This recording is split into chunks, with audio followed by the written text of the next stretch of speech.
जो बनना हो सच्चा जीवन साथी, पति अपनाए एनएसवी। हमारी 2 बेटियां हैं, हम चाहते हैं कि उनका भविष्य सुनहरा हो, इसलिए हमने फैसला लिया है कि आगे बच्चे नहीं होने चाहिए। मैंने जिम्मेदार पति होने का फर्ज निभाया और एनएसवी को अपनाया। 10 मिनट में बिना चीर फाड़ के सरल सा उपाय और आधे घंटे बाद घर। खुराक और दिहाड़ी की भरपाई के लिए 1100 रुपए तुरंत मिल गए थे। न कोई कमजोरी और पत्नी का पूरा प्यार भी। क्यों जी? हटो जी। वही है सच्चा जीवन साथी जो पति अपनाए एनएसवी। राष्ट्रीय स्वास्थ्य मिशन, स्वास्थ्य विभाग हरियाणा द्वारा जनहित में जारी। नमस्कार, आकाशवाणी चंडीगढ़ से प्रादेशिक समाचारों के साथ मैं पंकज धीमान। सबसे पहले पेश है मुख्य समाचार। हरियाणा के शिक्षा मंत्री कंवरपाल ने कहा कि सरकार जल्द ही 3863 पीजीटी शिक्षक भर्ती कर रही है। हरियाणा विधानसभा में सहकारिता मंत्री डॉ बनवारी लाल ने कहा कि सरकार ने ग्रामीण पेयजल आपूर्ति योजनाओं का संचालन ग्राम पंचायतों को सौंप दिया है। सूचना एवं प्रसारण मंत्री अनुराग सिंह ठाकुर ने कहा है कि मंत्रालय के भवनों और परिसरों के निरीक्षण के बाद 11 लाख वर्ग फीट से ज्यादा जगह खाली की गई है। और केंद्रीय कानून और न्याय मंत्री किरेन रिजिजू ने मोटे अनाज के सेवन को जन आंदोलन बनाने की जरूरत पर बल दिया है। अब समाचार विस्तार से। हरियाणा के शिक्षा मंत्री कंवरपाल ने कहा है कि प्रदेश में शिक्षकों की कमी को दूर करने के लिए सरकार ने विभिन्न विषयों के पीजीटी पदों हेतु 3863 पदों को भरने के लिए हरियाणा लोक सेवा आयोग पंचकूला को पत्र भेजा है। इतना ही नहीं, 7471 टीजीटी के रिक्त पदों की भर्ती के लिए कर्मचारी आयोग को प्रस्ताव भेजने का मामला प्रक्रियाधीन है। इन पदों पर शीघ्र ही भर्ती की जाएगी। शिक्षा मंत्री ने विधानसभा सत्र के दौरान एक प्रश्न के उत्तर में बोलते हुए कहा कि इनके अतिरिक्त विभाग द्वारा पदोन्नति कोटे के विभिन्न विषयों के पीजीटी के रिक्त पदों को पदोन्नति के माध्यम से भरने के लिए भी मामले आमंत्रित किए जा चुके हैं। श्री कंवरपाल ने कहा कि प्रदेश के सभी 14,223 राजकीय विद्यालयों में 1,871 प्राचार्य कार्यरत हैं, जबकि 742 मुख्य अध्यापकों सहित 89,696 अध्यापक विभिन्न पदों पर कार्यरत हैं।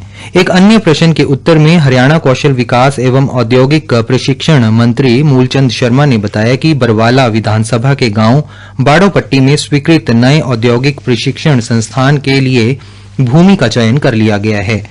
भूमि के स्थानांतरण के लिए ये मामला विकास एवं पंचायत विभाग के पास विचाराधीन है, क्योंकि भूमि पर मालिकाना हक ग्राम पंचायत का है। भूमि विभाग के नाम होने उपरांत आईटीआई के भवन निर्माण की प्रक्रिया आरंभ कर दी जाएगी। उन्होंने सदन को अवगत करवाया कि इस संस्थान के निर्माण के लिए 6 से 9 एकड़ भूमि लीज पर उपलब्ध करवाने बारे हिसार के उपायुक्त को अनुरोध किया गया था।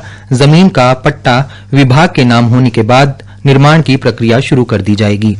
हरियाणा के सहकारिता मंत्री डॉ बनवारी लाल ने एक प्रश्न का उत्तर देते हुए कहा कि पंचायती राज संस्थानों को सुदृढ़ और मजबूत करने के उद्देश्य से सरकार ने राज्य के गांवों में नलकूप आधारित पेयजल आपूर्ति योजनाओं का संचालन एवं रखरखाव गांव पंचायतों को सौंप दिया है। सहकारिता मंत्री ने कहा कि मोटर बदलने जैसे बड़े कार्य के साथ साथ बिजली शुल्क भी जन स्वास्थ्य विभाग द्वारा ही वहन किए जाते हैं। सत्र के दौरान ही हरियाणा के स्वास्थ्य मंत्री अनिल विज ने कहा कि गन्नौर के सामुदायिक स्वास्थ्य केंद्र को उपमंडल अस्पताल के रूप में दर्जा बढ़ाने का प्रस्ताव विचाराधीन है। दर्जा बढ़ाने की प्रक्रिया में 6 से 8 महीने का समय लगने का अनुमान है। शहरी स्थानीय निकाय मंत्री डॉ कमल गुप्ता ने बताया कि मुख्यमंत्री द्वारा 9 अगस्त 2015 को तरावड़ी में अनुसंधान केंद्र खोले जाने की जो घोषणा की गई थी, उसे उपयुक्त भूमि की अनुपलब्धता के कारण मुख्यमंत्री द्वारा 22 जुलाई को आगामी आदेशों तक स्थगित कर दिया गया था। डॉ गुप्ता विधानसभा में विधायक धर्मपाल गोंदर द्वारा पूछे गए एक सवाल का जवाब दे रहे थे। उन्होंने बताया कि पृथ्वीराज चौहान स्मारक के निर्माण के लिए प्रस्तावित स्थल जीटी रोड तरावड़ी से 3 किलोमीटर दूर स्थित है तथा इस स्थल का संपर्क किसी अच्छी सड़क से नहीं है, इसलिए किसी अन्य स्थान पर भूमि उपलब्ध होने पर इस बारे में पुनः विचार किया जाएगा।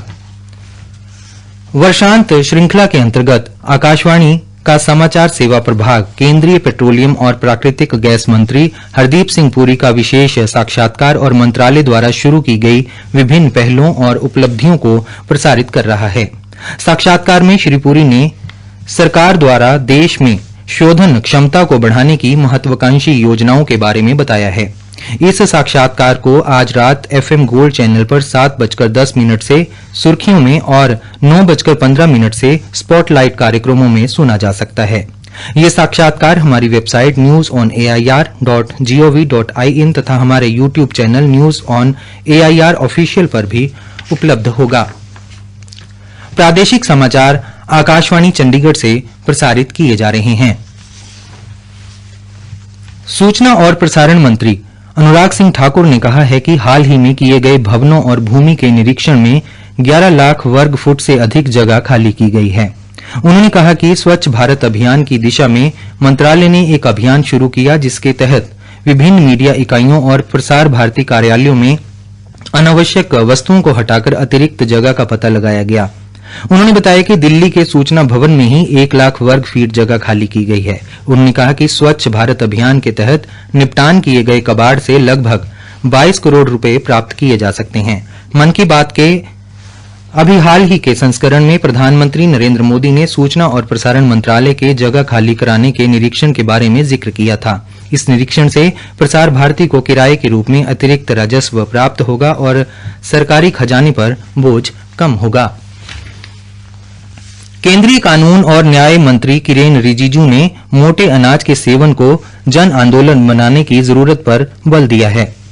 उनके मंत्रालय ने आज नई दिल्ली में मोटे अनाज को लेकर दोपहर के भोज का आयोजन किया। मीडिया से बातचीत में उन्होंने कहा कि मोटे अनाज से बने भोजन पौष्टिक व स्वादिष्ट होते हैं और लोगों को इन्हें अपने नियमित आहार में शामिल करना चाहिए।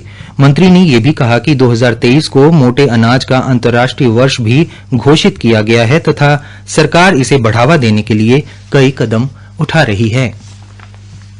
आजादी के अमृत महोत्सव की श्रृंखला में केंद्र सरकार के संस्कृति मंत्रालय ने फोटोग्राफर के लिए एक फोटोग्राफी प्रतियोगिता मेला मूवमेंट्स का आयोजन किया है। ये प्रतियोगिता 31 मार्च 2023 तक चलेगी। हर महीने 3 बेहतरीन फोटो को अलग अलग श्रेणी के हिसाब से नकद पुरस्कार दिया जाएगा। अधिक जानकारी के लिए लोग ईमेल आईडी melamomentscontest@gmail.com पर संपर्क कर सकते हैं। भिवानी के उपायुक्त नरेश नरवाल ने बताया कि प्रतियोगिता के विजेताओं को मासिक पुरस्कार प्रदान किए जाएंगे। भारत बायोटेक ने कहा है कि नाक से दी जाने वाली कोविड रोधी वैक्सीन इन्कोवैक जनवरी 2023 के चौथे सप्ताह में लोगों को उपलब्ध हो जाएगी। हैदराबाद की इस कंपनी ने बताया कि ये वैक्सीन निजी बाजार में 800 रुपए प्रति डोज और केंद्र और राज्य सरकारों को 325 रुपए प्रति डोज के मूल्य से मिलेगी। भारत बायोटेक की इन्कोवैक प्रारंभिक 2 डोज कार्यक्रम के साथ साथ एक अलग प्रकार की बूस्टर डोज भी है जिसे विश्व की पहली नाक से दी जाने वाली कोविड की खुराक के रूप में स्वीकृति मिली है। ये नेजल वैक्सीन 18 वर्ष से अधिक आयु वाले लोगों को बूस्टर डोज के रूप में दी जा सकेगी। इन्कोवैक को भारत बायोटेक ने अमेरिका के वाशिंगटन विश्वविद्यालय के साथ साझेदारी में तैयार किया है। पानीपत में जिला प्रशासन की ओर से मुख्यमंत्री अंत्योदय परिवार उत्थान योजना के तहत लघु सचिवालय के सभागार में सरकार की नई पहल के तहत चौथे मेले का आयोजन किया गया। मेले में केंद्र व राज्य सरकार द्वारा संचालित की जा रही विभिन्न योजनाओं के तहत मुहैया कराए जाने वाले ऋण इत्यादि के बारे में विभिन्न विभागों के अधिकारी द्वारा विस्तार से बताया गया। अतिरिक्त उपायुक्त वीना हुड्डा ने बताया कि मेले का मुख्य उद्देश्य गरीब लोगों के जीवन को सुखद व समृद्ध बनाना है। मुख्य समाचार एक बार फिर। हरियाणा के शिक्षा मंत्री कंवरपाल ने कहा कि सरकार जल्द ही 3863 पीजीटी शिक्षक भर्ती कर रही है। हरियाणा विधानसभा में सहकारिता मंत्री डॉ बनवारी लाल ने कहा कि सरकार ने ग्रामीण पेयजल आपूर्ति योजनाओं का संचालन ग्राम पंचायतों को सौंप दिया है और केंद्रीय कानून और न्याय मंत्री किरेन रिजिजू ने मोटे अनाज के सेवन को जन आंदोलन बनाने की जरूरत पर बल दिया है। प्रादेशिक समाचार समाप्त हुए। सुनो बहन जी कहाँ हो आजकल? गौतम भाई, जब से टीबी हुआ है लोगों ने मिलना जुलना बंद कर दिया है तो मैं भी थोड़ा। अरे ऐसा मत कहो बहन, अब तो पूरा देश जुट गया है टीबी रोगियों का हाथ थामने को। सचमुच? हाँ। क्या आप जानते हैं प्रधानमंत्री टीबी मुक्त भारत अभियान के तहत कॉर्पोरेट्स, जनप्रतिनिधि, एनजीओ, अन्य लोग सभी टीबी रोगियों के लिए पोषण, जांच, इलाज और आजीविका संबंधी सहायता देने का वचन दे रहे हैं। निक्षय मित्र बन टीबी मरीजों की सहायता करें। आज ही 1800-116666 पर कॉल करें। टीबी हारेगा देश जीतेगा। राष्ट्रीय राष्ट्रीय स्वास्थ्य मिशन स्वास्थ्य विभाग हरियाणा द्वारा जनहित में जारी।